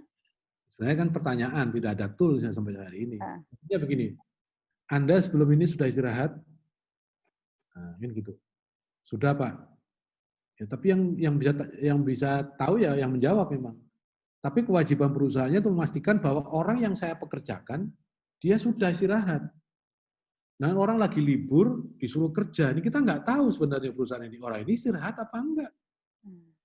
Nah, oleh sebab itu, memang untuk pekerjaan seperti di transportasi itu, memang harusnya terjadwal, diatur memang. Baik itu dia mungkin karyawan tetap, atau lepas mitra seperti itu. Tapi ada waktunya. Dan diberikan pengertian bahwa untuk memulai pekerjaan ini harus, jadi gini, tidur itu kita punya, istirahat itu dimulai sebelum kita kerja sebenarnya. Bukan sesudah kita kerja baru istirahat. Jadi kalau mau kerja itu ditanya, kamu sudah istirahat belum? Sudah. Oke, kalau gitu kamu boleh kerja. Itu prinsipnya begitu sebenarnya di dalam manage ini, supaya orang nggak ketiduran seperti di truk tadi oleh kasusnya Pak Wilda melihat orang ketiduran di mobil itu. Karena dia sebelum dia bekerja, dia sudah punya aktivitas. Itu yang bikin masalah itu. Bisa diatur itu, bisa. Oke, ini ada beberapa pertanyaan lagi. Salah satunya dari Pak Lucius. Dia dengar bahwa driver kadang mengonsumsi bodrek 2 butir untuk menahan kantuk. Sampai sejauh mana menahan kantuk bisa dilakukan, karena pada akhirnya mereka akan kelelahan. Dan kadang-kadang saya juga sempat ngobrol dengan beberapa driver, ada macam-macam, Pak. Ada yang naruh tisu basah di mata gitu ya, kemudian cuci muka aja, kemudian merasa segar. Terutama driver-driver yang angkutannya cepat busuk, seperti Lombok. Ada yang dari Lampung ke Kediri misalnya, mereka perlu waktu cepat dan tidak tidur bisa 3 hari. Bagaimana itu, Pak? Jadi inilah realitanya di tempat kita. Ada kebutuhan ekonomi, ya, bisnis itu bahwa barang itu mesti disampaikan dengan cepat karena memang itu cepat busuk, ya. Dan frekuensinya cukup tinggi. Sementara kita pakai orang. Padahal orang itu punya keterbatasan sebenarnya. Ya ini yang mau kita jembatani bagaimana caranya. Jadi tadi sebenarnya pakai bodrek misalnya tidak akan membantu, memperjelek iya. Ya. Karena sebenarnya otak ini sudah punya siklus. Mau kamu kasih apa, ya kecuali dikasih inek, Bu.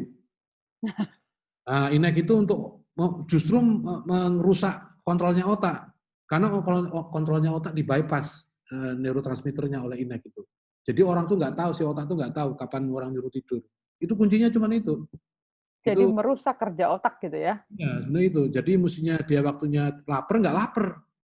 Karena haus, lapar, menstruasi buat yang perempuan itu otak yang kontrol. Pakai Inex, rusak kita. Pakai obat drug, rusak kita. Nah, drug itu nggak sampai merusak otak, tetapi mengaruhi ginjal kita. Mengaruhi fungsi empedu kita. Nggak ada membantu. Itu cuman sepertinya iya, tapi itu nggak akan membantu. Nah, tadi seperti tadi yang driver yang bawa sayur itu ya, itu kritis sekali. Iya. Ya. Pertama pekerjaannya mesti fokus, karena dia harus cepat. Ini juga masalah juga ini. Fokus di malam hari, itu dua kombinasi yang jelek sekali itu memang. Ya strateginya mungkin ya pengemudinya nggak boleh sendirian, paling mungkin bertiga paling enak gantian. Itu bisa seperti itu. Tapi ya itu ongkos. Tapi ini bisa diatur lah sebenarnya. Kita tahu. Terus pada pengangkutan itu jam berapa yang rawan? Di mana dia harus ada napping? Di mana dia mesti gantian? Itu diatur. Kalau buat sayur mungkin nggak boleh berhenti sama sekali. Ya konsekuensinya ya pengemudinya yang satu buat nanti yang ganti atau napping. Itu begitu caranya. Paling tidak begitu. Harus ada strategi seperti itu. Itu Bu Ratna. Kalau dalam jangka waktu panjang, kalau kurang tidur itu ada gejalanya nggak sih Pak? Apakah jika misalnya ada gejalanya dan bagaimana cara memulihkan kurang tidur? Atau cukup tidur saja? Atau ada hal lain ini? Ingat Bu ya, fungsi tidur salah satunya adalah apa? Membuat keadaan emosi dan mental kita baik. Jadi pertama kali yang terganggu itu cara mikir kita. Gampang nguring-nguringan orangnya, gampang emosi. Itu tanda-tanda orang yang kurang tidur. Gampang itu. Membuat keputusan itu sudah lebih reaktif daripada pakai rencana. Mau nyerempet marah. Wah, biasa kan. Berarti kalau ada orang yang gampang muring itu suruh tidur. Iya, suruh tidur. Orang tua gitu kan. Kalau kamu punya masalah nak tidur, besok pasti ada jawabnya. Itu sudah betul itu. Oke, ini lanjutan dari Pak Puguh. Bagaimana cara mengatur waktu tidur untuk para driver yang sering aktivitasnya malam hari, sedangkan waktu tidur yang baik adalah malam hari? Supaya dapat melatonin ini berarti Pak, gimana caranya driver ini ya? Ya, saya katakan, kalau dia dapat shift malam 2, misalnya nih, yang ketiga dia harus dikasih tidur malam, udah gitu aja. Udah berarti shift 2 malam, 1 libur gitu ya?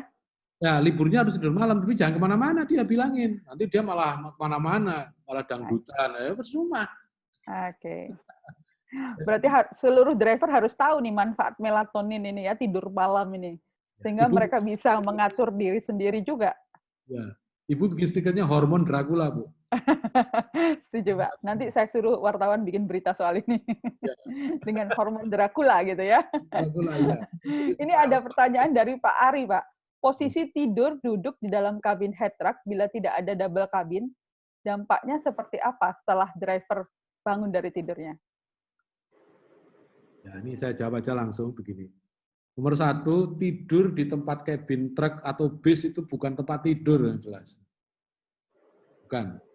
Tapi bisa dipakai sementara untuk tidur napping namanya. Ya, memang nggak nyaman buat otot kita. Tapi tidur napping itu akan membuat mental kita menjadi tetap waspada. Nanti waktu kita sampai di tujuan kita bisa tidur yang normal. Ya. Jadi jangan tidur lama di dalam bis atau di dalam truk, jangan. Pendek-pendek aja. 20 menit itu aja. Jangan sering-sering. Karena tempat kerja itu sebenarnya. Nggak ada lagi itu. Saya sendiri di kokpit juga begitu. Nah, di pesawat terbang, nah ini untuk terbang yang kita 15 jam, 18 jam, itu di dalam kabin pesawatnya dibuat tempat tidur. Oh, ada ya, Pak ya? Ada, namanya bunker. Tidur beneran. Diatur itu, ada bunkernya. Tapi gantian kan, Pak, sama pilot yang lain? Ya, konsekuensinya pilotnya banyak. Oke. Ya, konsekuensi gitu memang. Jadi kalau saya terbang dari Jakarta ke Amsterdam, itu syaratnya regulasi harus punya bunker, tempat tidur. Yang tidurnya rata, seperti di rumah. Memang begitu caranya. Dan itu gelap. Nah, dibuat begitu. Nah, tidur di bunker itu juga tidak sama dengan tidur kayak biasanya, tapi cukup untuk bisa pulih kita punya kewaspadaan. Nah, itu begitu. Kalau kita pengen tahu suhu tubuh itu sudah turun, gimana Pak? apakah badan kita dingin gitu aja atau? Ya, suhu tubuh turun itu biasanya nomor satu kalau kita sudah mulai ngantuk tuh turun suhu tubuh kita. Udah otomatis ya? Pasti begitu. Suhu tubuh naik pada waktu kita masih semangat nih, kita mau aktivitas, itu lagi naiknya tubuh itu. Makanya tidak ada pertandingan final sepak bola dibikin jam 6 pagi, Bu. Nggak ada kan? Ya, ya. Mari kita bikin pertandingan sepak bola jam 6 pagi, nggak ada. Adanya nanti jam 6 sore. Karena suhu tubuh lagi maksimum, performa maksimum di situ. Iya, iya. Nah, jadi tidur itu memang bagaimanapun juga tergantung dari suhunya tadi di mana. Gitu. Nah, untuk kita yang di dalam perjalanan memang tidur itu kalau mau di dalam bis atau di dalam ada tempat yang orang bisa tidurnya ini rata. Kan sekarang bis-bis yang super sleeper itu, nah kan ada kan yang Jakarta Surabaya itu. Nah, itu bisa difungsikan. Kalau supirnya mau tidur, tidurnya di sana, bukan di tempat itu. Ya supirnya lebih dari satu. Gantian, kamu tidur nanti bangun lagi gantian. Caranya begitu. Bisa kayak gitu. Oke, ini ada beberapa pertanyaan yang mirip. Saya nggak baca lagi karena sudah terjawab tadi. Tapi ada pertanyaan lain dari Pak Firmansyah. Kalau waktu istirahat para pengemudi itu sebaiknya berapa lama durasi setelah menyetir? Jadi apakah 4 jam, 2 jam kayak gitu, Bapak? Kemudian untuk menghindari microsleep ya. Ya. Dan apakah naps bisa dilakukan pengemudi angkutan darat itu sudah terjawab. Tapi ada durasi menyetir yang ideal nggak, Pak? Berhentinya berapa lama gitu? Ini lamanya menyetir apa lamanya tidur? Lamanya menyetir untuk kemudian harus istirahat. Mungkin di regulasi di luar negeri ada yang bisa kita adaptasi gitu. Mungkin 4 jam sekali atau kalau nggak salah PBB itu 2 jam ya. 4 jam, Bu Ratna. 4 jam ya. 4 jam. Jadi pekerjaan. Kali di Inggris 10 jam maksimum. Kenapa Pak? Kalau?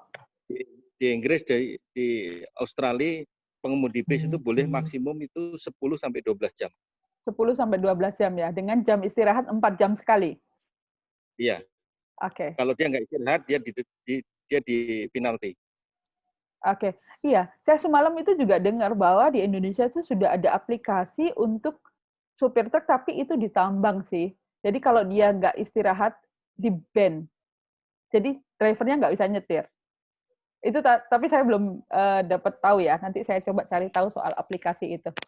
Tapi katanya ada yang bisa nge-ban kalau driver kekurangan tidur.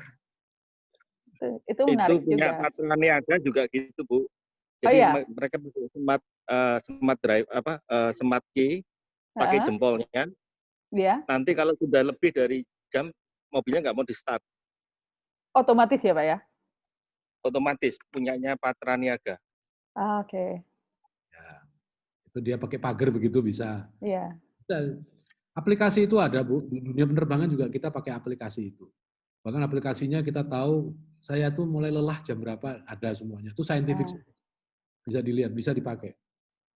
Bisa dipakai sekali. Sebenarnya aplikasi-aplikasi itu ada, dan itu free semuanya. Bisa dicoba semuanya. Bisa Pak, kalau driver, balik ke driver lagi ya, karena kita fokus di driver, bagaimana mereka mengatur kualitas tidur supaya benar-benar berkualitas ketika mereka terbentur dengan jam operasional, regulasi masuk kayak gitu di satu daerah, atau nunggu bongkar muat yang lama gitu kan, pada akhirnya mereka menunggu idle-nya gitu. Gimana itu, Pak? Ya, Bu Ratna, saya kasih masukan sedikit. Ya. Jadi yang dijelaskan Pak Prita tadi itu teori yang seharusnya kita ikutin. Jadi regulasi kita harus ngikutin seperti itu, seperti di penerbangan. Jangan kita melawan Tuhan, Bu. Sekarang ada Airbus, data kita 1 tahun itu tidak pernah dapat kesempatan tidur malam. Itu artinya kita melawan alam. Iya. Jadi maka itu sekarang kan kita semua sudah mengerti nih, baik regulator, baik manajemen, baik teman-teman driver, teorinya adalah seperti itu. bagaimana kita sekarang bersama-sama bahwa itu bisa kita ikuti. Jangan kita mengikuti irama yang ada sekarang, kalau enggak ya kecelakaan ini akan sulit untuk diturunkan. Karena kita melanggar alam. Saya kasih contoh, Bu. Ya. Penjaga palang pintu ini terjadi di Sragen dulu. Dia sendirian, penggantinya itu sakit. Terpaksa 3 hari 3 malam dia tidak tidur. Begitu hari ketiga, kereta lewat, dia tertidur. Terus dipersalahkan di pengadilan, dia dia tidur saat menjaga. Terus kebetulan saya menjadi saksi ahli. Saya bilang, Pak Hakim, hak tidur itu haknya dari Tuhan, bukan dari manusia. Jadi kalau manusia 3 hari 3 malam itu tidak tidur, dia tertidur, itu haknya dari Tuhan. Anda nggak bisa ngelarang, saya bilang. Yang salah ini adalah manajemennya yang mengatur kenapa orang itu 3 hari 3 malam kok disuruh jaga. Kan sesuai peraturan Depnaker, orang bekerja 8 jam per hari. Itulah patokan umum di dunia, dan kita bagaimana caranya di transportasi darat ini kita mengikuti semaksimal mungkin, kita mengikuti aturan-aturan atau guideline tentang manusia itu harus tidur di dalam siklus 24 jam, itu harus punya hak tidur itu. Yang seperti diceritakan Pak Prita. Nah, ini yang kita semua bagaimana caranya mengikuti irama itu, bukan kita mengikuti irama yang ada sekarang ini. Mungkin itu masukan saya. Iya. Berarti ini juga harus ada koordinasi ya antara pemilik barang dan transporter, karena kan kadang-kadang bongkar muat itu menjadi masalah buat driver gitu loh. Jadi mereka menunggu yang lama, bongkar antri, muat juga antri. Mereka boleh tidur atau gimana sebaiknya gitu kan? Kan tentu enggak, karena mereka harus ngawasin juga. Atau ada masukan? Ini utang saya, Bu. Ini utang saya untuk topik berikutnya. Bagaimana kita menyelesaikan masalah ini bersama-sama dengan Depnaker, perindustrian, perdagangan, perhubungan, terus sama asosiasi-asosiasi. Kita harus kerjasama menyepakati bagaimana untuk menyelesaikan masalah ini. Oke. Ya, betul tuh, Bu. Jadi istilahnya kalau di kita ada kerja yang sudah reguler, kerja kita 14 jam, tapi ada lagi namanya extended, lebih dari 14 jam, karena situasinya. Nah, nanti juga ada pengaturannya lagi. Kalau misalnya lebih dari 2 jam, lebih dari 3 jam, lebih dari 4 jam, itu akan diatur lagi. Bagaimana strateginya, itu ada lagi. Di dunia transportasi memang mesti kita atur. Memang itu dunia yang diatur sebenarnya. Iya. Ini yang seperti tadi Bu Ratna, yang truk bawa cabai dari Lampung mau ke Kediri, 3 hari 3 malam. Ya kalau kita mau ngatur namanya manajemen, begitu dia nyebrang sampai Merak, ganti pengemudi. Nanti pengemudi yang satu sampai Solo, dari Solo ganti pengemudi sampai ke Kediri. Nanti begitu baliknya juga. Kalau mau ya itulah namanya manajemen, untuk bagaimana kita supaya tidak melewati batas-batas yang sudah kita ketahui tentang tidur segala macam itu. Ini ada pertanyaan satu, Pak. Kami tadi trip Surabaya-Jakarta, 2 sopir bertugas, 1 standby. Sampai garasi 1 standby yang siapkan truk. Pertanyaannya, kapan 2 sopir tersebut mendapat waktu tidur malam setelah berapa trip Surabaya? Pak Prita itu yang jawab. Ya, baik. Ya, jadi ini menarik juga. Jadi punya 2 driver, sama 1 lagi standby ya? Ya. Intinya bagaimana? Intinya begini, bisa dibuat suatu pengaturan yang intinya masing-masing orang itu dapat kesempatan tidur malam saja.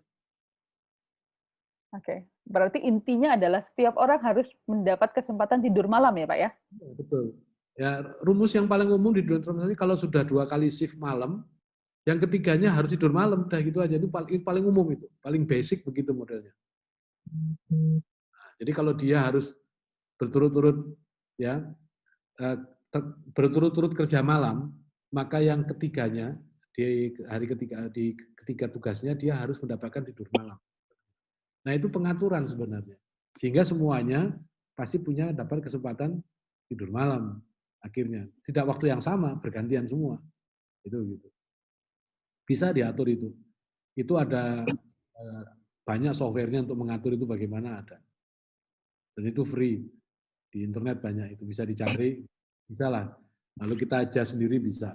Intinya satu, tolong sekarang tidur malam itu bagi para pengemudi yang subjek tidur malam, kerja malam itu dikasih kesempatan tidur malam. Udah itu aja. Sekarang itu, mulai dari itu dulu aja. Bu Ratna, mungkin saya bisa sharing dulu di kereta api 10-15 tahun yang lalu itu sering kita dengar kereta api ngelanggar sinyal, tabrakan di stasiun. Dari beberapa kecelakaan itu yang kita dapatkan hampir semuanya adalah masalah fatigue. Ternyata masinis itu dulu diatur tidurnya nggak karu-karuan. Begitu 10 tahun kualitas tidurnya, ada mesnya itu seperti hotel bintang 1, terus kemudian jadwalnya mereka maksimum 8 jam per hari, dan 40 jam seminggu, 160 jam, semua itu diikutin dengan semaksimal mungkin. Sekarang kita sudah nggak pernah dengar lagi kereta api nyelonong karena masinis tertidur. Jadi itu adalah bukti kesuksesan di PT KAI menerapkan manajemen fatigue management untuk di masinis. Dan itu sudah terbukti. Nah, kalau kita mau juga di truk ini memang berat karena persaingan dan segala macam, maka itu kita bareng-bareng kita menyelesaikan masalahnya. Tidak bisa hanya dari manajemen, tapi juga dari pemilik barang, dari regulator yang berkaitan Depnaker, perindustrian, perdagangan, segala macam, itu juga kita bareng-bareng harus ikut menyelesaikan masalahnya. Iya, iya. Nah, ini ada pertanyaan nih Pak, dari Pak Bambang Istianto. Untuk mengatur tidur pengemudi, apakah tidak bisa dibuatkan manajemen perjalanan? Dan apakah sopir pengganti tidak bisa ditempatkan di lokasi pergantian seperti masinis? Nah, itu. Kuncinya itu. Ya, silakan Pak Tur. Masinis itu Jakarta, Cirebon ganti. Kalau keretanya ke Surabaya, sekarang ini masinis yang terjadi, Jakarta, Cirebon dia ganti, istirahat. Cirebon, Jogja, ganti lagi, istirahat. Terus Jogja, Surabaya. Jadi ada 2 kali penggantian di perjalanan. 3 set yang disiapkan, satu kali perjalanan Jakarta Surabaya. Truk juga bisa harusnya. Sekarang tinggal mau nggak perusahaannya, pasti ongkosnya akan nambah. Iya, betul. Kernet aja udah mulai jarang nih, Pak. Iya. Helper ini udah semakin berkurang dan beberapa saya lihat ada driver yang membawa istrinya untuk mendampingi. Itu yang perorangan.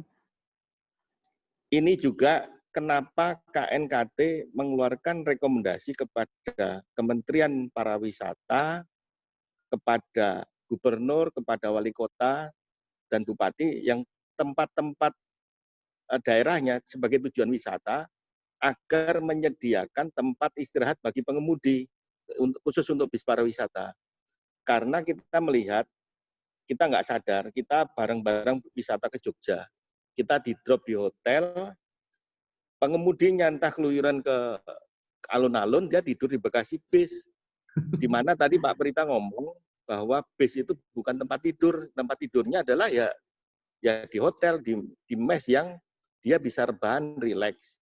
Maka itu kita mengeluarkan rekomendasi itu untuk menghimbau hotel, Borobudur, itu menyediakan tempat istirahat pengemudi yang gratis. Karena kalau disuruh bayar 50.000, mendingan beli rokok nanti pengemudi. Berarti memang kita itu harus ada satu aturan ini yang harus diperbaikin ya, bersama ya. Bagaimana juga mendorong perusahaan punya manajemen perjalanan atau lebih pedulilah kepada kondisi driver ini, karena itu kembali lagi kepada kinerja perusahaan sebenarnya ya. Iya. Nah ini pernah terjadi Bu, di hotel bintang 5, dia ngangkut turis di Jogja, saya nggak sebut nama hotelnya dan itunya. Begitu di drop, sopirnya tidur di bis di parkiran. Saya panggil salah satu turisnya itu. kamu besok mau pergi kemana? Kamu mau lihat nggak supir kamu yang bawa kamu besok tidurnya seperti apa? Saya ajak sama manajer hotelnya. Ngelihat itu loh, supirnya tidur di situ. Ngamuk dia, Bu. Terus si supirnya dipanggil, kamu tidur, saya yang bayarin di hotel ini. Nah, Begitu boleh ngelihat kondisi si driver tidurnya tidak layak, kualitasnya nggak baik, bahwa besok dia akan membawa saya. Kita sampai hari ini belum sampai sejauh itu. Maka itu kita benar-benar menghimbau bupati, terus kayak tempat wisata Borobudur, Prambanan itu kan kadang-kadang 4 jam itu mereka berwisata di sana. Nah kalau orangnya berwisata, pengemudinya bisa istirahat atau napping sebentar, sehingga pas mereka selesai, pengemudinya seger untuk perjalanan lagi. Iya benar itu Pak. Tapi kalau di truk lebih agak susah ya, mungkin rest area ya. Rest area. Mari kita bikin. Rest area kami juga sudah mengimbau. Tadi Bu, kalau di rest area itu truknya yang istirahat, supirnya nggak istirahat karena takut ban serepnya dicolong, dinamonya dicolong. Jadi mau gimana kita istirahat di rest area? Iya, ini berarti persoalannya di angkutan barang ini juga lebih banyak ini, Pak. Drivernya tambah nggak istirahat ya. Iya. Kalau di pesawat gampang, Bu. Ya, iya, Pak, tinggal di atas terus. Ya, artinya gini sebenarnya.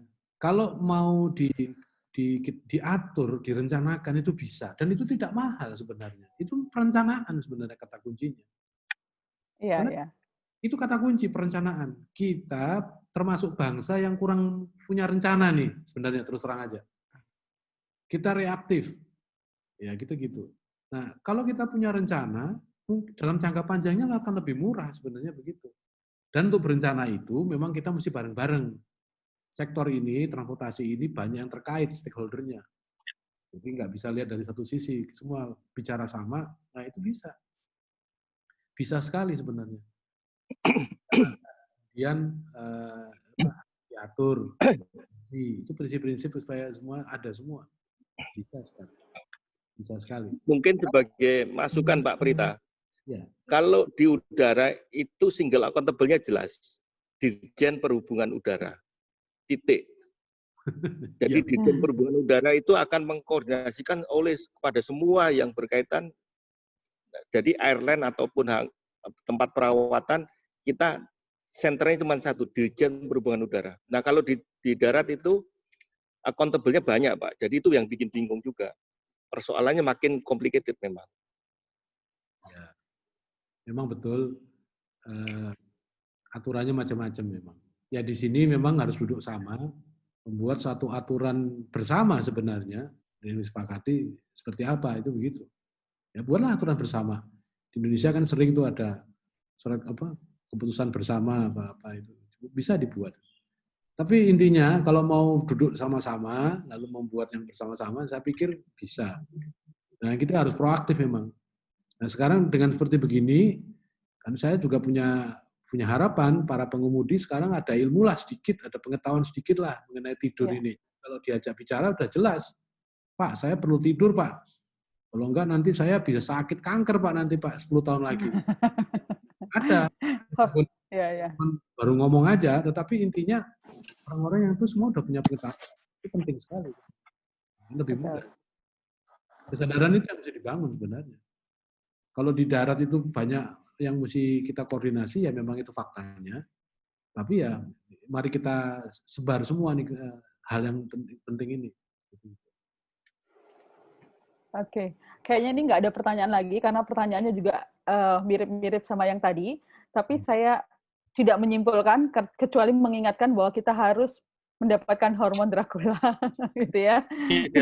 Dan jangan lupa tidak ada blue light ketika tidur.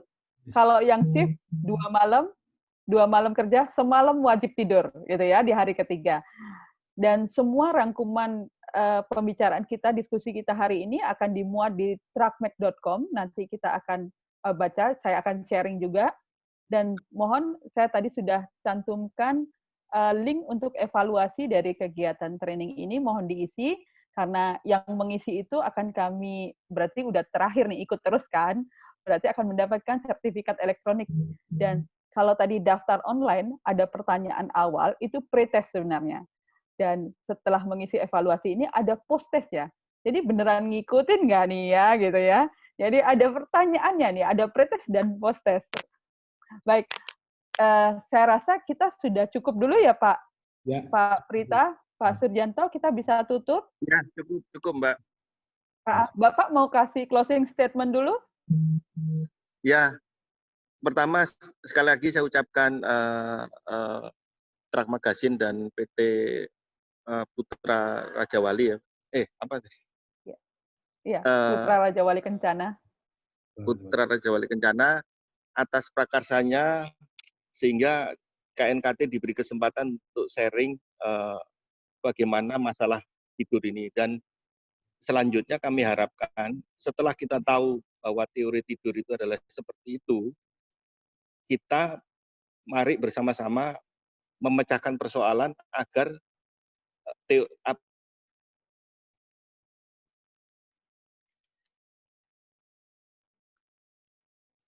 Sinyalnya terputus. Iya. Suaranya hilang Pak Sur. Iya, Pak Sur. Sinyalnya.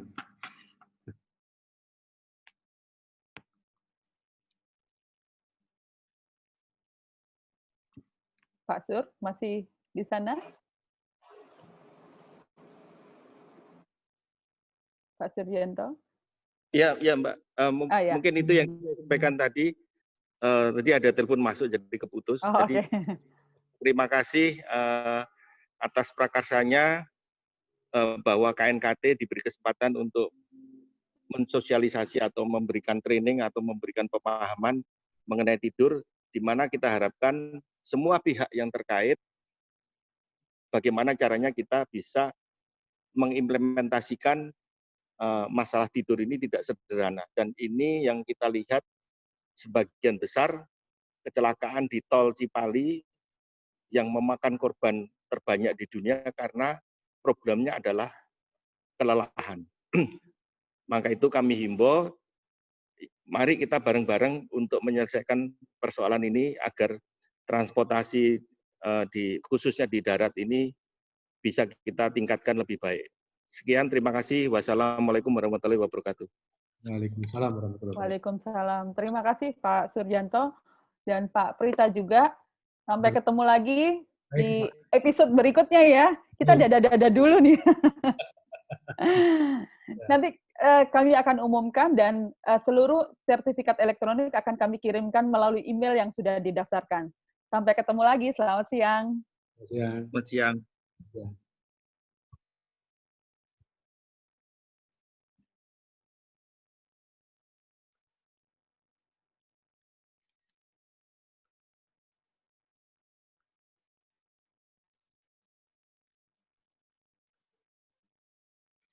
Masih untuk ilmunya Pak.